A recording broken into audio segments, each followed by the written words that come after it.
Oke, Shalom teman-teman yang saya kasihi, dimanapun kita berada, mari kita sempatkan waktu untuk kita merenungkan sebentar firman Tuhan.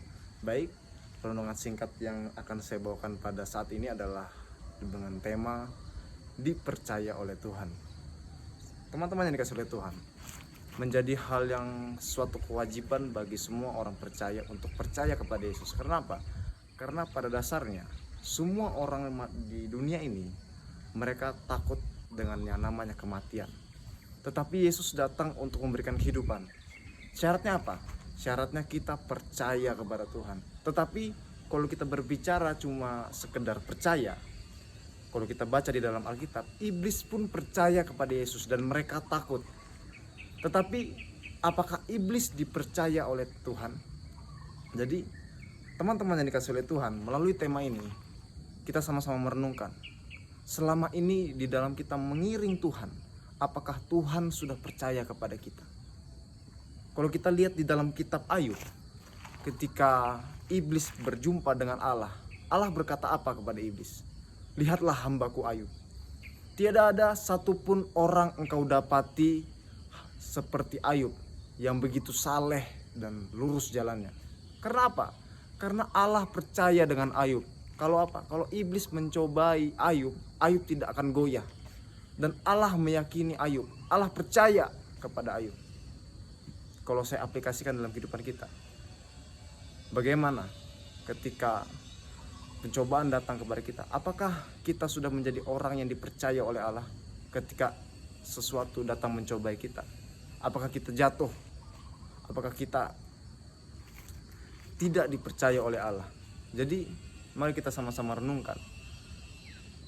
Apakah kita sebagai orang yang percaya kepada Tuhan, kita dipercaya oleh Allah? Kita akan sama-sama melandasi renungan kita di dalam Injil Yohanes, di dalam pasal yang ke-23. Pasal yang kedua, ayat yang ke-23. Begini bunyi firman Tuhan. Dan sementara ia di Yerusalem selama hari raya Paskah, banyak orang percaya dalam namanya, karena mereka telah melihat tanda-tanda yang diadakannya. Teman-teman yang dikasihi oleh Tuhan, pada saat itu ada banyak orang yang percaya kepada dia. Dia ini siapa? Yesus. Tetapi di ayat yang 24 saya akan bacakan bagi kita semua.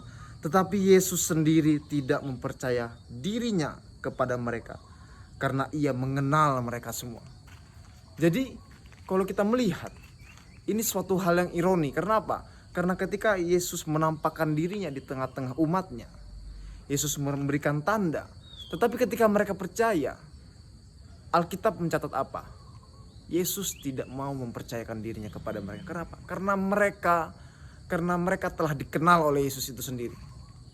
Mereka sudah diketahui sebelum mereka mengenal Yesus atau percaya kepada Yesus.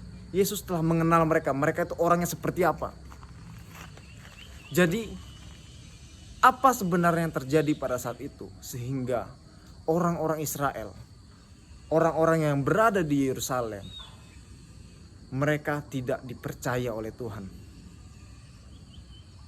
Kita akan melihat di dalam konteks secara keseluruhan ya. Kalau kita membaca dalam konteks ini secara satu pasal, kita akan mendapati bahwa ketika Yesus menyucikan bait Allah, ada banyak begitu orang Israel atau orang-orang yang berada di bait Allah.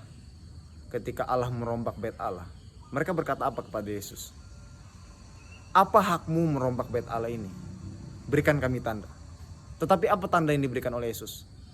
Rombak bait Allah ini, maka saya akan membangunkannya dalam 3 hari. Kalau kita melihat, tanda yang mereka maksud itu bukan suatu hal yang seperti rombak bait Allah, tidak. Mereka tidak mengharapkan tanda seperti itu. Yang mereka harapkan apa? Mujizat. Yang mereka harapkan apa? Kesembuhan dan lain semacamnya. Tetapi ketika mereka mendapati adalah tanda yang Yesus berikan adalah bangun bait Allah dan Yesus akan membangunnya dalam 3 hari. Mereka tidak percaya sama Yesus. Mereka tidak meyakini bahwa Yesus mempunyai otoritas untuk merombak bait Allah. Yesus tidak mempunyai otoritas untuk mengusir para penyamun pada saat itu. Tetapi apa faktanya? Ketika mereka melihat bahwa orang yang sakit disembuhkan, orang yang lumpuh berjalan, dan mujizat-mujizat yang lain yang Yesus kerjakan. Di situ mereka percaya. Saya mau mengambil kesimpulan apa? Orang yang dipercaya oleh Tuhan adalah orang yang percaya tanpa meminta tanda. Orang-orang pada saat itu percaya kenapa? Karena mereka melihat tanda, mereka melihat mujizat. Mereka percaya karena apa? Karena mereka meminta tanda. Bukan karena pengenalan mereka akan Tuhan. Mereka percaya bukan atas dasar mereka menyadari bahwa Yesus adalah seorang yang Mesias yang diutus oleh Allah, bukan. Mereka mengenal, bahkan percaya kepada Yesus. Karena apa? Karena tanda yang diberikan kepada mereka. Jadi, kalau saya tarik kesimpulannya, saya aplikasikan dalam kehidupan kita. Ketika kita meminta tanda kepada Tuhan, dan Tuhan memberikan tanda kepada kita, maka saya mau berkata kepada kita, bukan berarti Tuhan mempercayakan mujizat, bukan berarti hal-hal spektakuler itu membuktikan bahwa kita adalah orang yang dipercaya oleh Tuhan, bukan.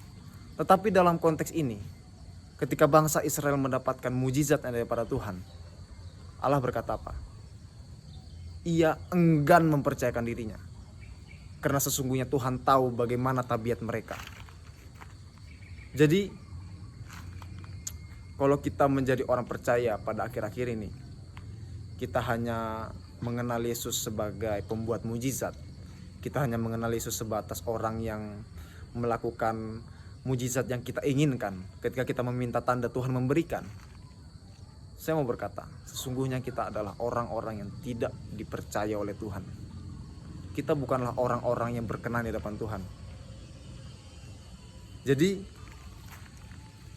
kalau kita mau mengupgrade iman kita sebagai orang percaya kepada Tuhan, yang ingin dipercaya oleh Tuhan, maka marilah kita melihat Tuhan bukan hanya sebatas tanda, tetapi kita mengenal Yesus secara pribadi melalui apa? Pengenalan kita akan Tuhan.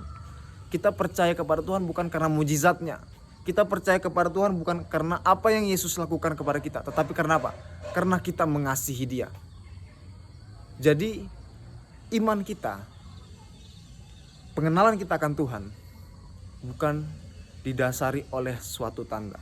Tuhan, jika Engkau Tuhan, berikanlah tanda bahwa Engkau menyertai aku. Tuhan, jika Engkau adalah Tuhan, jika Engkau memang memanggil saya, berikanlah tanda kepada saya.